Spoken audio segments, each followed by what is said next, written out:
पल्लवीच्या आईने पल्लवीला फोन लावला. फोन उचलताच तिच्या आईने भावनेने भरलेला आवाजात विचारलं, अगं पल्लवी, काय गजब घडलंय माहिती का?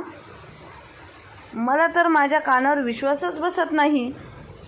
पल्लवी चकित होऊन म्हणाली, अगं आई, काय झालंय? काही चमत्कार पाहिलास का? काय? आई म्हणाली, असंच. समज तुझ्या सासूबाईने असा पराक्रम केलाय की सगळं शहर त्यांचं कौतुक करतंय. ऐकलं का? त्यांना 5 कोटींची लॉटरी लागली आहे आणि आता त्यांचा स्वतःचा व्यवसाय चालून भरभराटीत आहे. हे ऐकताच पल्लवीच्या हातून फोन खाली पडला. तिला चक्कर यायला लागली. असं वाटलं जणू तिच्या पायाखालची जमीनच सरकली. ऋषी, तिचा नवरा, जेव्हा हे सगळं ऐकून बसला तेव्हा तो थक्क झाला. पल्लवीची आई त्या दोघांना म्हणाल्या. आई म्हणाली, अगं पल्लवी, घाबरू नकोस. तुझ्या सासूबाईंना तर कुबेराचाच खजिना मिळालाय. त्यांच्याकडे जा, नम्रपणे माफी माग. विहीनबाईंचं मन लवकरच वितळेल. पल्लवीला आपल्या आईचं बोलणं अगदी योग्य वाटलं. तिनं ऋषीला सगळं सांगितलं आणि थोड्याशा हळव्या स्वरात म्हणाली, चला तुमच्या आईकडून मदत घेऊया.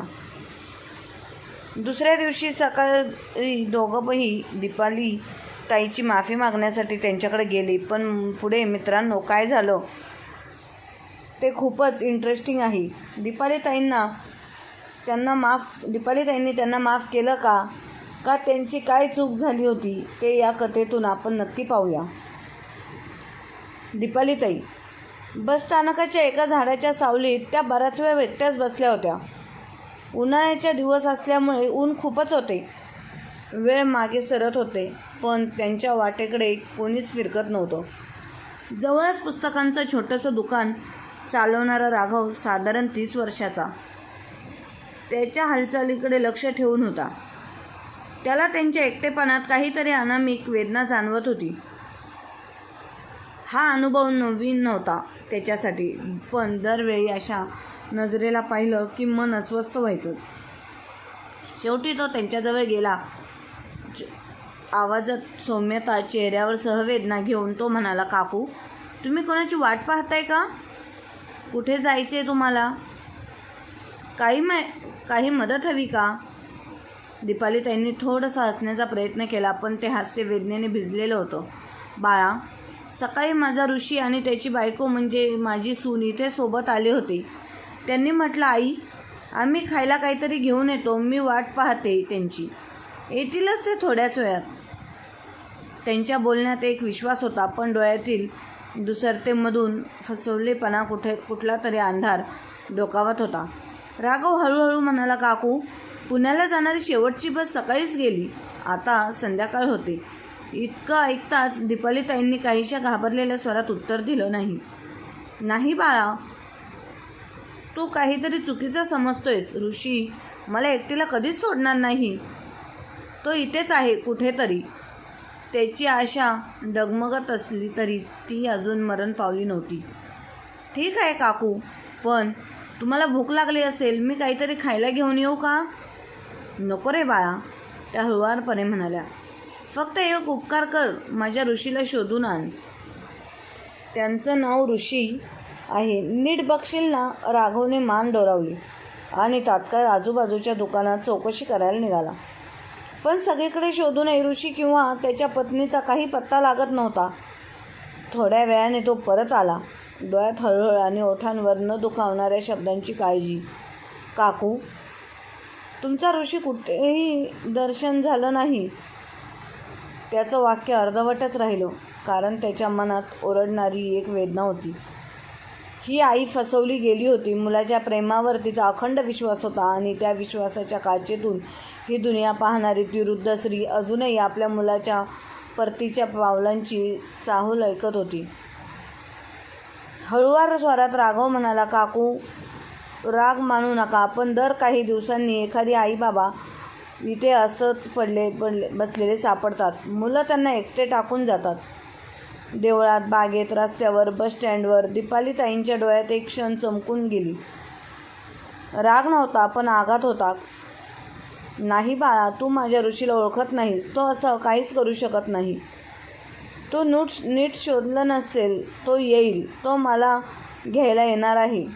त्याचं बोलणं म्हणजे केवळ शब्द नव्हते. ती एक आशेची तिरपी होती, जी अंधारातही टिमटिमीत राहते.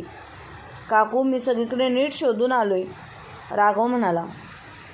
त्याचा स्वर काळजीचा होता आणि त्यांचं हे वाक्य ऐकतानाच दीपालीताईंच्या काळजात धस्स झालं.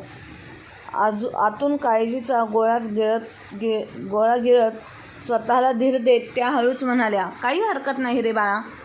कदाचित त्याला कुठलं तरी काम पडले असेल. थोड्या वेळात परत येईल. तो पण त्या स्वतःला समजावत होत्या.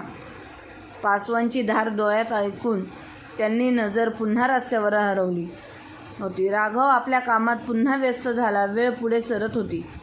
संध्याकाळचा सूर्य अस्ताला गेला आणि हळूहळू अंधार दाटू लागला. थंडीचं सावट वाढू लागलं. हवेत गारवा झिरपत होता आणि रस्त्यावरची वर्दळही ओसरत चालली होती. दीपालीताई, त्या वृद्ध बाई, एका कोपऱ्यात कुडकुडत बसल्या होत्या. तिचा पदर अंगाभोवती गुंडाळून थंडीपासून स्वतःला वाचवण्याचा निष्फळ प्रयत्न करत होत्या. त्यांचं नाजूक शरीर थरथरत होतं, पण मनातला धीर ढळू देत नव्हत्या. तेव्हाच राघव परत आला. त्याने त्या थरथरत्या देहाकडे पाहिला आणि त्यांचं मन चुकचुकलं. तो हळूहळू त्यांच्या जवळ गेला. काकू, तुम्ही कुठे राहता? नाव काय आहे? आणि तुमचा मुलगा कुठे असतो हे माहीत आहे का? दीपालीताईंनी डोळ्यात थोडा ओलावा दाटवत उत्तर दिलं, माझं नाव दीपाली. मला पुण्यातल्या घराचा पत्ता माहीत नाही ना. मला माहीत आहे की माझा मुलगा कुठे काम करतो ना, त्याचं ऑफिस कुठे आहे. काही दिवसांपूर्वीच त्याने मला गावाहून इकडे आणलं होतं. मी त्याच्याबरोबर सुनेसोबत आणि 15 वर्षांचा नातवाबरोबर राहत होते. एक दिवस मला आई म्हणाली, माझी बदली पुण्याला झाली आहे. मग मी सगळं सोडून त्यांच्याबरोबर निघाले. शब्द बोलताना त्यांच्या चेहऱ्यावर एक निराश पण तरीही आशेचा एखादा कण चमकत होता. रात्र आता खऱ्या अर्थाने उतरू लागली होती. आकाशात 1-2 चांदण्या डोकावत होत्या, पण दीपाली ताईंच्या नजरा अजूनही रस्त्यावरच होत्या. काकू, तुमची हरकत नसेल तर आजची रात्र माझ्या घरी काढा. माझी बायको आणि 2 मुलं आहेत. सकाळी आपण परत इथे येऊ, राघव प्रेमाने म्हणाला. दीपालीताई घाबरत म्हणाल, नाही रे बाळा, जर मी इथून निघून गेले आणि माझा ऋषी परत आला तर? तो मला शोधेल आणि मी दिसले नाही तर त्याला किती काळजी वाटू लागेल. तू जा, मी इथेच बरी आहे. तो क्षण त्या वृद्ध आईचा, तिच्या मुलावरचा विश्वास आणि काळजातली भीती दोघं एकत्र मिसळून डोळ्यात साचले होते. राघवने काहीच न बोलता दुकानातून एक चटई आणली. ती जमिनीवर अंथरली. त्याच्या पिशवीतली एक उबदार शाल दीपालीताईंना अलगद पांघरून दिली. काकू, जर तुम्ही मला तुमचा मुलगा मानत असाल तर माझं इतकं ऐका. थंडी वाढेल. आता तुम्ही आजारी पडू नका म्हणून सांगतो. दीपालीताईने थरथरत हाताने शाल अंगावर घेतली. त्या काही क्षण बोलल्या नाहीत. डोळे मिटून मनातल्या लाखो भावना त्या शब्दाविनाच राघववर ओतत होत्या.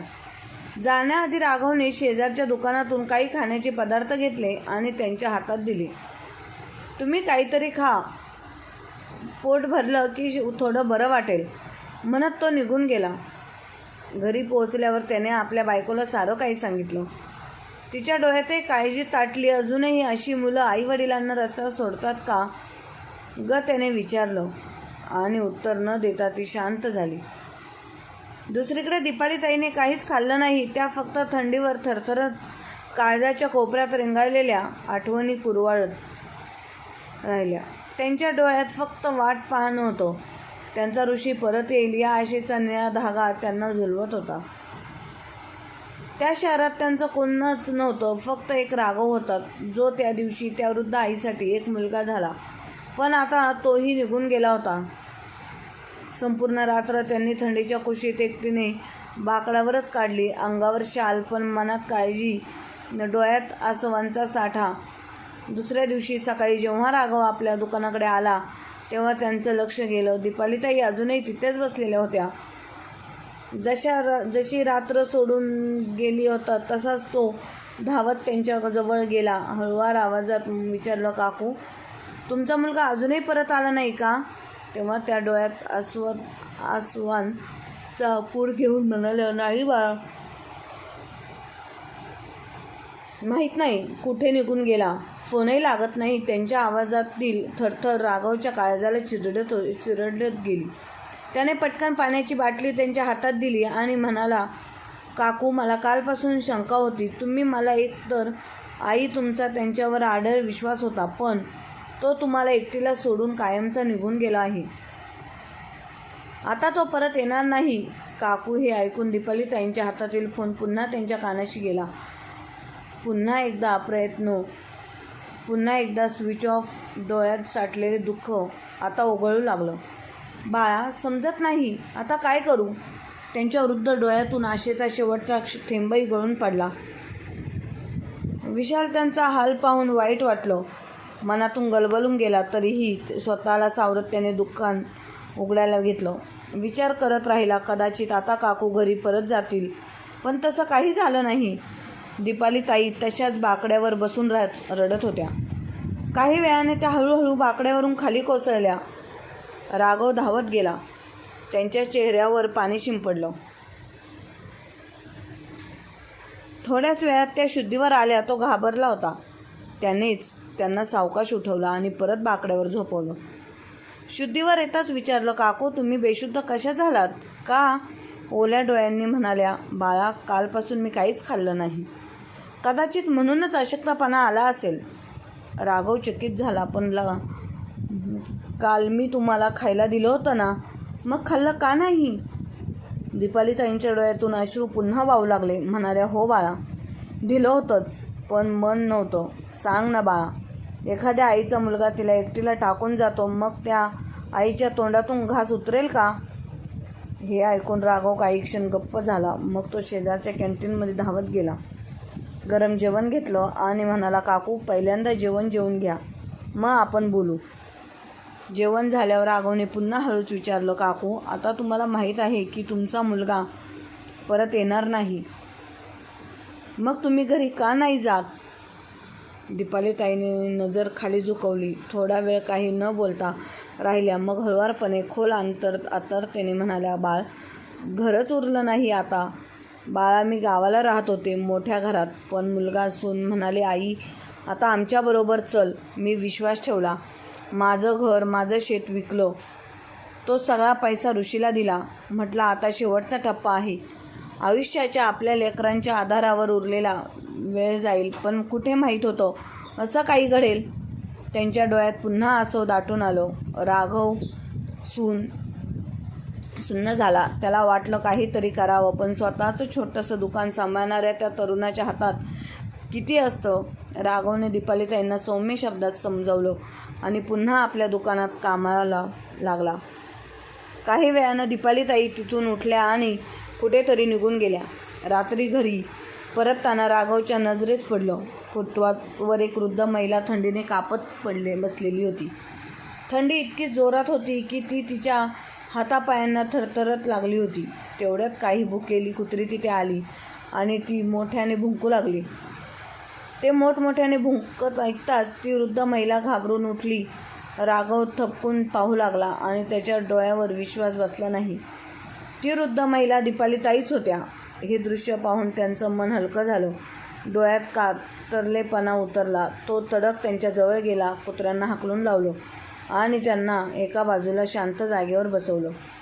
नंतर त्याने आपल्या पत्नीला राधाला फोन लावला. राधा, तो हलक्याच पुन्हा व्याकुळ आवाजात म्हणाला, पैशाच्या तुटवड्यामुळे मी माझ्या आईचं उपचार नीट करू शकलो नाही आणि आजही त्या गोष्टी दुःख माझ्या मनात खोलवर आहे. पण आज जर या काकूंना काही झालं तर मी स्वतःला कधीच माफ करू शकणार नाही.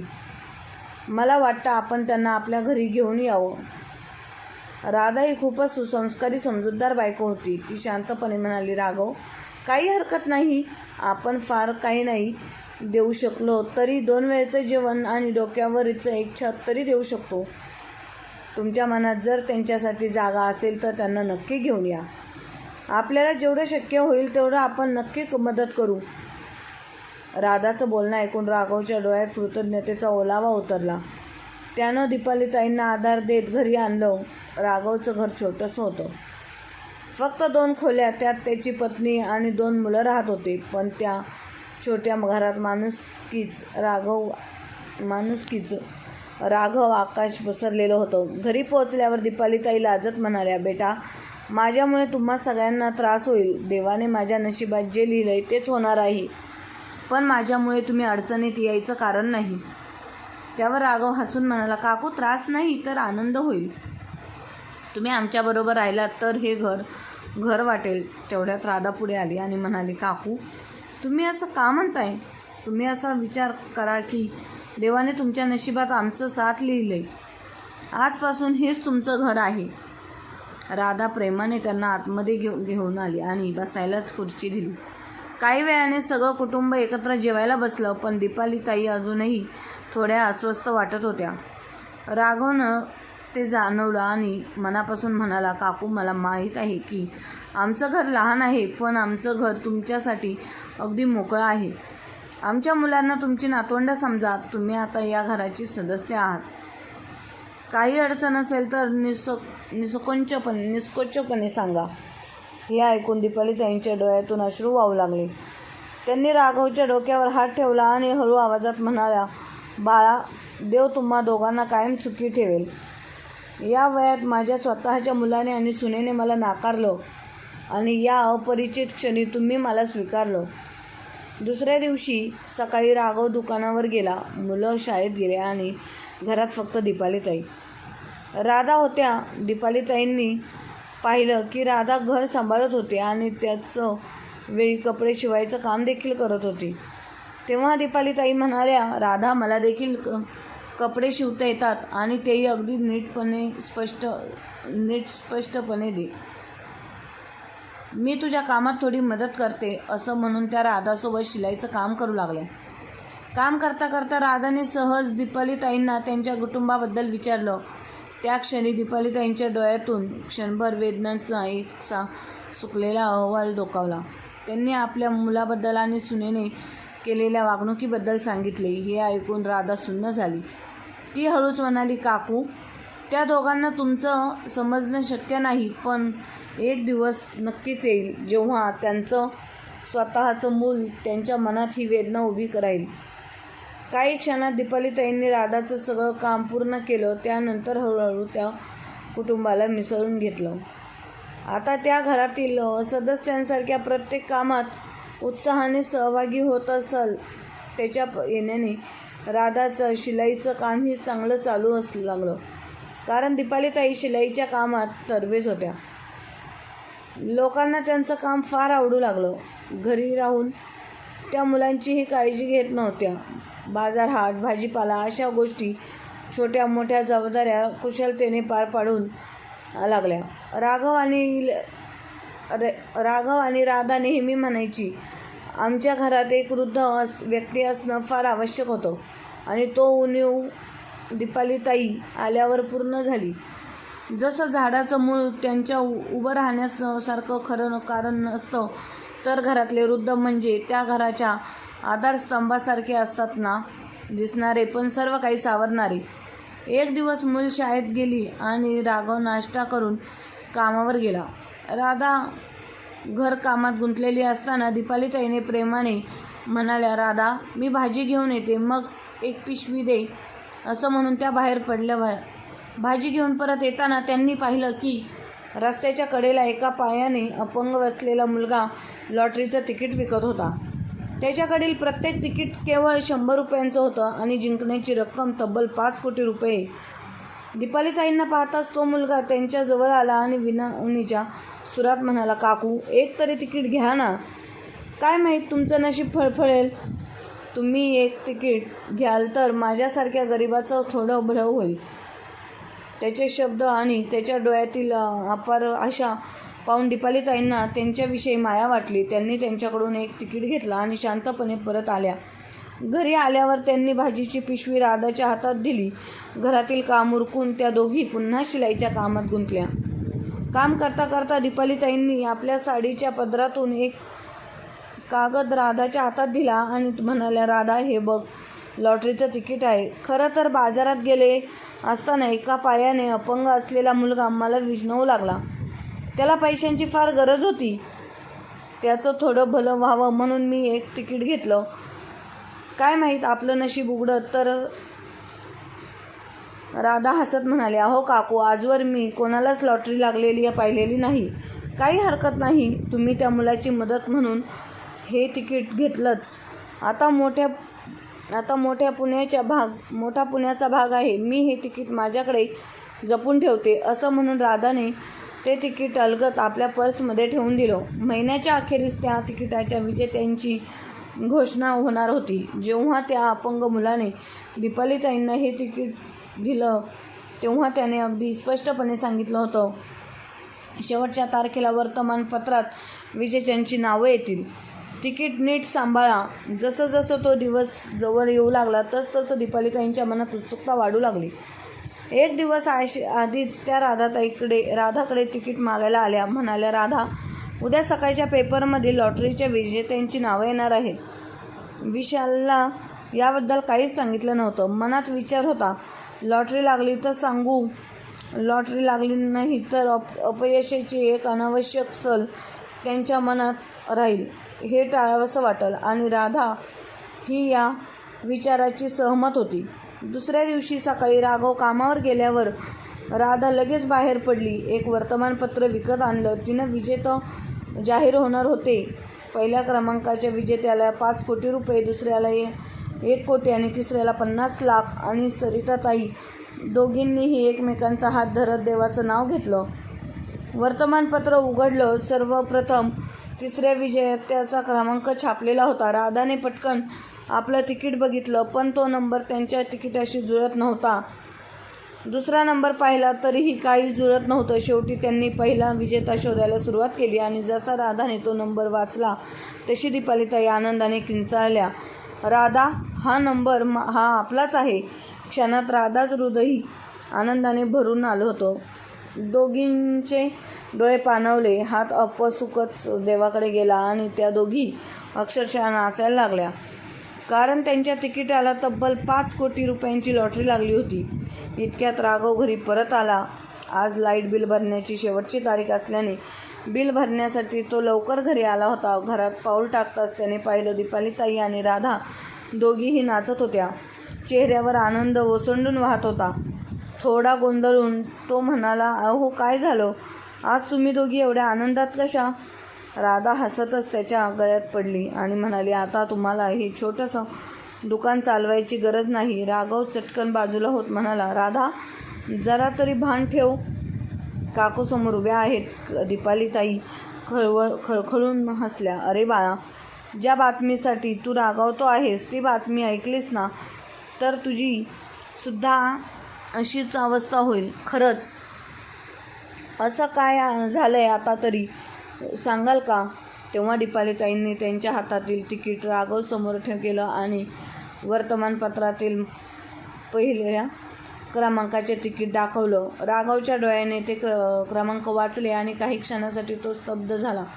काही बोलायचं विसरला, कारण त्या तिकिटावर खरंच त्यांच्या नशिबाचं दार उघडलं होतं. तो आश्चर्याने म्हणाला, खरंच तुम्हाला लॉटरी लागली आहे? दीपालीताई हसत म्हणाल्या, हो बाळा राघव, आता तर फक्त आनंदच आनंद आहे. 2 दिवसांनी आपल्याला वर्तमानपत्रात दिलेल्या पत्त्यावर जायचं आहे. तिथेच आपल्याला बक्षिसाची रक्कम मिळणार आहे. 2 दिवसांनी दीपालीताईंनी लॉटरीचे पैसे प्रत्यक्ष हातात घेतले. एवढी मोठी रक्कम पाहून दीपालीताईंचं, राघव आणि त्यांची पत्नी राधा तिघांच्याही डोळ्यात आनंदाश्रू उभे राहिले. काही दिवसातच त्यांनी एका सोसायटीमध्ये स्वतःसाठी मोठा फ्लॅट खरेदी केला. राघव, दीपालीताई अजूनही एका लहानशा खोलीत शिलाईचं काम करत होत्या, पण आता लॉटरीच्या पैशातून त्यांनी एक छोटंसं बुटीक सुरू केलं.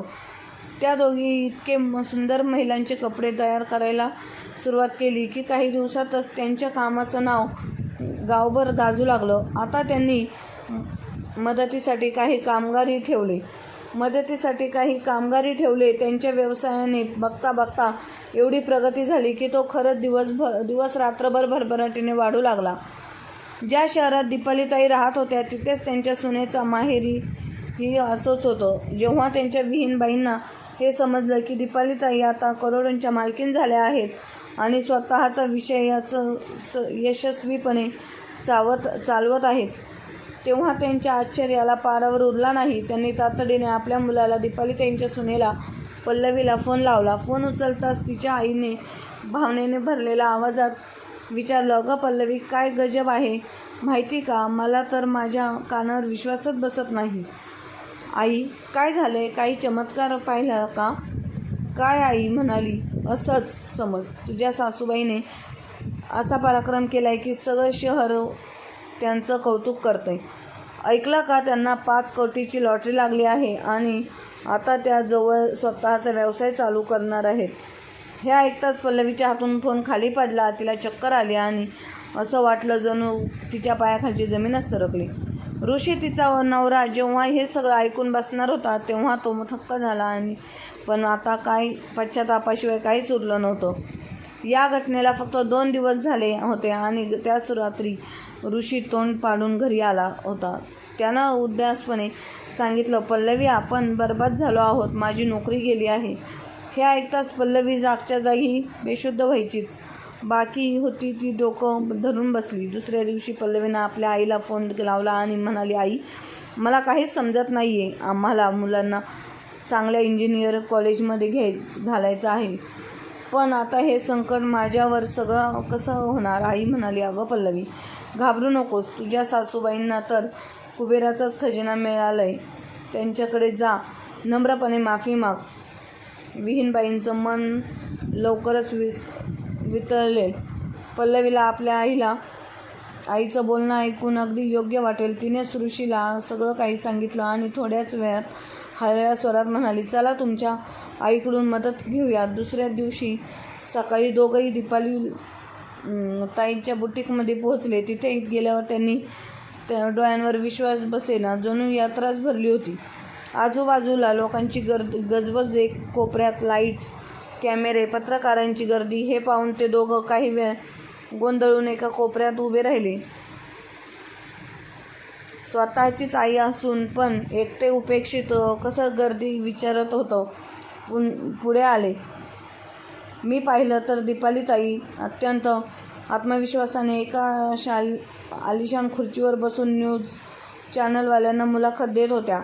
त्यांच्या चेहऱ्यावर तेज होतं, डोळ्यात आत्मसन्मानाची झळाळी होती. दीपालीताईंनी त्यांना दूरवरून पाहिलं होतं, पण त्या त्यांच्या कामात इतक्या गुंतल्या होत्या की मुद्दाम दुर्लक्ष केल्यासारखं झालं. खूप वेळ आणि गर्दी थोडी ओसरली. गर्दी संधी साधून ऋषी आणि पल्लवी पटकन त्यांच्या पाया पडले. माफी आई, माफ कर आम्हाला. ऋषीच्या आवाजात पश्चाताप होता, पण दीपालीताईंच्या चेहऱ्यावर आता राग स्पष्टपणे होता. त्या थेट म्हणाल्या, आई, कोणाची आई? माझा एकच मुलगा आणि सून आहे, राघव, आणि ज्यांनी मला त्यांच्या घरात सन्मान दिला, आदर दिला, माया जाळ्यात गुंतवलं. तुम्ही दोघं माझं काहीही लागत नाही. हे ऐकून ऋषी आणि पल्लवी सुन्न झाले. त्यांचं मन क्षणात तुटून गेलं. तेवढ्यात ऋषी थरथरत्या आवाजात म्हणाला, आई, माझी नोकरी कुठेच काम मिळत नाही. आम्ही कुठे जाऊ? आम्हाला कळत नाही की आम्ही खूप मोठा गुन्हा केला आहे. दीपालीताईंनी त्यांच्याकडे तिरक्या नजरेने पाहिलं आणि त्या थोड्याच म्हणाल्या, यालाच म्हणतात देवाचा न्याय. पल्लवी डोळे पुसत म्हणाली, आई, मला तुमच्याबरोबर राहायचं आहे. दीपालीताईंनी एक दीर्घ श्वास घेतला, पण शांतपणे ठाम स्वरात म्हणाला, पण मला नाही राहायचं तुझ्यासोबत.